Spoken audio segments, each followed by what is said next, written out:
Bismillahirrahmanirrahim. Assalamualaikum warahmatullahi wabarakatuh. Setelah tadi pelajaran pertama Al-Islam, nah sekarang kita masuk ke pembelajaran 5 di tema 5 subtema tema 7 subtema 1. Kita buka halaman 39 dulu. Nah, di sini ada gambar. Gambarnya ada 3 ekor sapi, 6 orang anak dan 1 pemerah sapi. Nah, di sini setelah Udin belajar berenang sama teman-temannya tadi, ini Udin tidak jauh dari tempat tinggal Udin terdapat sebuah peternakan sapi perah.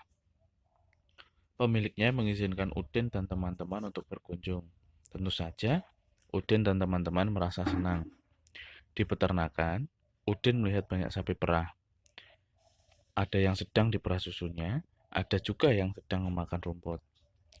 Udin diberi teks bacaan tentang susu sapi dan cara pengolahannya.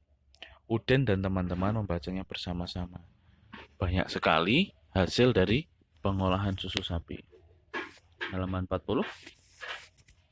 Cara pengolahan susu sapi. Nah, ini yang paling penting kita perlu pelajari dari teknologi pangan. Pengolahan susu sapi.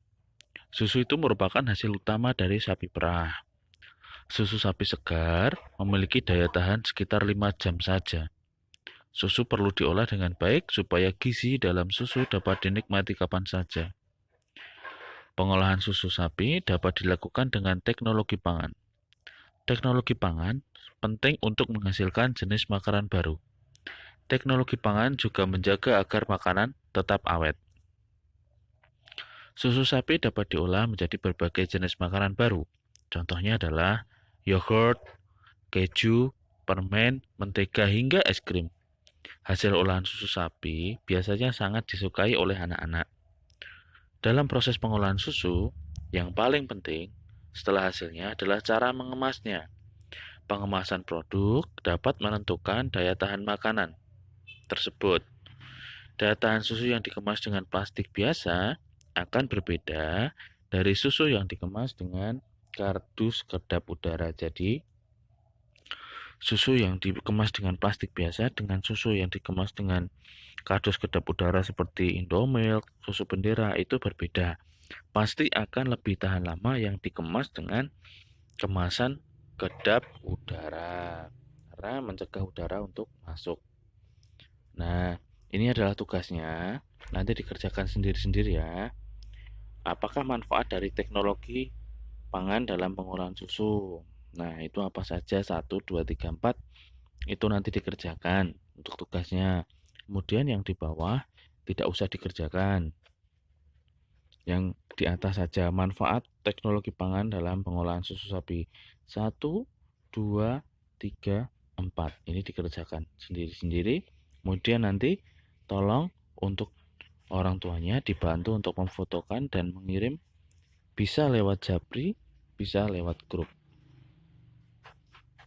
Dan berikutnya, amati kata-kata yang digaris bawahi pada pengolahan susu sapi, teks pengolahan susu sapi. Nah, ini nanti bisa dicatat, nanti Pak Khairul akan berikan catatannya tentang ini. Jadi nanti akan ada file susulan yang ada artinya ini. Daya tahan artinya apa? Teknologi artinya apa? Pengemasan artinya apa? Dan kedap udara artinya apa? Tugas kalian nanti adalah membuat kalimat baru menggunakan kata-kata di atas, yaitu daya tahan, teknologi, pengemasan, dan kedap udara. Nah, itu nanti harus kalian kerjakan. Jadi itu ada 2 tugas. Yang pertama, menuliskan manfaat pengolahan susu sapi, dan yang kedua adalah membuat kalimat dari 4 kata yang ada di buku halaman 42. Dan sekarang kita masuk ke halaman 43. Nanti jika ada yang kurang jelas, nanti bisa ditanyakan. Halaman 43, kita lihat. Di sini ada keberagaman dalam kehidupan sehari-hari. Nah, kita lihat. Yang pertama, kita baca dahulu secara bersama-sama ya. yang di rumah juga baca, Pak Hairul juga baca. Hari semakin siang. Dayu mengajak Udin dan teman-teman untuk beristirahat sejenak. Di halaman depan peternakan, terdapat toko yang menjual berbagai hasil olahan susu. Beni mengajak teman-temannya minum susu. Lani dan Udin menolak ajakan Beni. Maaf Beni, aku tidak bisa minum susu. Aku alergi terhadap susu sapi. Aku sudah membawa air minum dari rumah, ujar Lani. Kalau aku lebih memilih yogurt Beni, kata Udin. Setiap orang memiliki pilihan yang berbeda. Beni menghargai pilihan teman-temannya. Beni tidak marah walaupun ajakannya ditolak. Nah, jadi kita harus menghormati pilihan dari masing-masing orang. Ada yang suka A, ada yang suka B, ada yang suka C. Kita tidak boleh memaksakan kehendak kita kepada orang lain. Jadi, pilihannya itu harus kita hormati agar timbul persatuan dan kesatuan. Kalau kita memaksakan kehendak, nanti akan timbul perpecahan. Itu ya yang harus diingat itu. Kita harus menghargai pilihan dari teman-teman kita. Entah apapun itu pilihannya. Kemudian, kita harus memahami keberagaman dalam kehidupan sehari-hari. Ada yang bekerja sebagai A, bekerja sebagai B, kita juga harus saling menghormati. Misalnya, si A juga suka makan sate, si B suka makan sop, si C suka makan roti. Kita itu nggak boleh memaksakan kehendak semua harus ikut makan ini, tidak boleh. Karena itu juga melanggar hak asasi dan itu juga melanggar Pancasila. Nah, di sini untuk bermain peran ini kita tidak bisa lakukan ya, karena belajarnya di rumah. Jadi tidak bisa dilakukan, tapi kita bisa memahami dengan kita membayangkan ketika ada orang suka A, suka makanan misalnya mie ayam, si B suka bakso, si C suka sate, si D suka ikan bakar. Nah, kita tidak boleh memaksakan semua itu harus suka bakso, itu tidak bisa. Jadi semua itu memiliki kebiasaan dan kesukaan yang berbeda-beda. Sifat dan ciri setiap individu pun juga sangat beragam. Beragam itu artinya banyak macamnya. Dengan memahami keberagaman atau macam-macam, kita bisa menjadi tenggang rasa, akan terasa. Tenggang rasa itu apa? Tenggang rasa itu artinya kita dapat menghargai perasaan orang lain. Nah, sekarang kita lanjut ke matematika. Kita lihat di bawah. Volume benda. Nah, volume itu adalah isi dari suatu benda. Kita lihat halaman 45, gambar A, B, C. A itu kotak susu yang tinggi, B itu kotak susu yang sedang, tanggung, dan yang C itu kotak susu yang rendah. Nah, ini B ini tuh haus. B ini tuh setelah bermain peran tadi, B ini haus, kemudian dia ingin membeli susu. B ini tuh melihat susu disimpan dalam berbagai kemasan di warung. Ada yang A itu tinggi, B itu tanggung, C itu kecil. A ini tinggi, B ini tanggung, C ini kecil. Nah, kemasan A ketika diisi susu yang ada di B itu 2 kalinya B. Isinya A itu 2 kalinya isinya B. Nah, kemudian ketika A mau diisi C itu ada 4. 1, 2, 3, dan 4. Nah, jadi isinya A itu 4, isinya 4 kali C,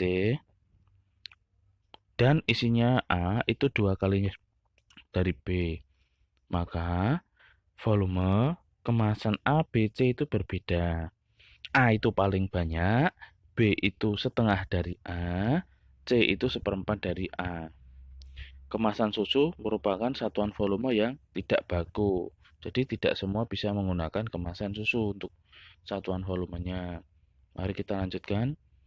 Nah, di sini coba kalian ambil beberapa botol di rumah kalian. minimal ada 3 atau 4 botol. Nanti untuk perbandingan ya. Sedangkan di sini kita lihat ada botolnya Udin, ada botolnya Siti, ada botolnya Edo, ada botolnya Dayu, ada botolnya Beni. Kemudian ada punya Udin, dituang ke gelas, batasnya seperti itu. Jangan lupa buka buku paket ya, halaman 47. Botolnya Siti dituang ke gelas, hasilnya 1 gelas penuh.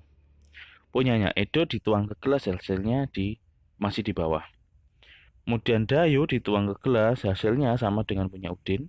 Dan punya Beni, ketika dituang ke gelas, hasilnya di atas punya Edo. Sekarang kita lanjutkan ke materi berikutnya. Nah, kita lihat di situ ya. Botol minum milik siapa yang paling banyak? Paling banyak adalah punya Siti. Kita lihat gelasnya. Kemudian, botol minum milik siapa yang paling sedikit? Kita balik lagi. Kita ke halaman sebelumnya lagi. Yang paling sedikit adalah punya Edo. Edo, ini Edo. Ya, jelas. Nanti coba kalian ukur di rumah. Ya, kalian coba ukur di rumah dengan menggunakan botol yang berbeda-beda. Dan kita lihat di sini, ini sudah pasti jelas ya. Yang paling besar itu adalah galon. Galon ini paling besar, kemudian yang kedua ini, ketiga, kemudian keempat, kelima, dan keenam adalah aqua gelas. Ini volumenya mengerucut jadi sedikit ke atas ya. Ini mestinya tidak banyak. Yang paling banyak adalah galon, kemudian botol air mineral 1500 liter, kemudian 600 ml, kemudian 300, kemudian sirup ini mungkin 250, dan untuk kemasan itu adalah sekitar 50-70 ml. Demikian untuk volume. Mungkin ada yang kurang jelas, nanti bisa ditanyakan, nanti bisa dicontohkan, dan nanti akan ada tugas setelah ini akan diberikan Pak Horul dalam bentuk foto. Nanti bisa kalian tulis di buku tema, di buku PR, dan nanti ada catatan ditulis di buku tema. Untuk tugasnya yang harus dikerjakan adalah yang ada di Bu Pena tadi, halaman membuat kalimat halaman 42, kemudian membuat tulisan manfaat dari susu sapi halaman 41, dan nanti akan ada contoh dari tugas volume ini untuk melingkari mana yang lebih tinggi, mana yang lebih banyak, mana yang lebih sedikit. Demikian. Jadi tetap belajar di rumah.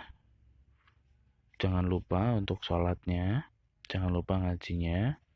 Ya, demikian yang bisa Pak Orel sampaikan. Wassalamualaikum warahmatullahi wabarakatuh.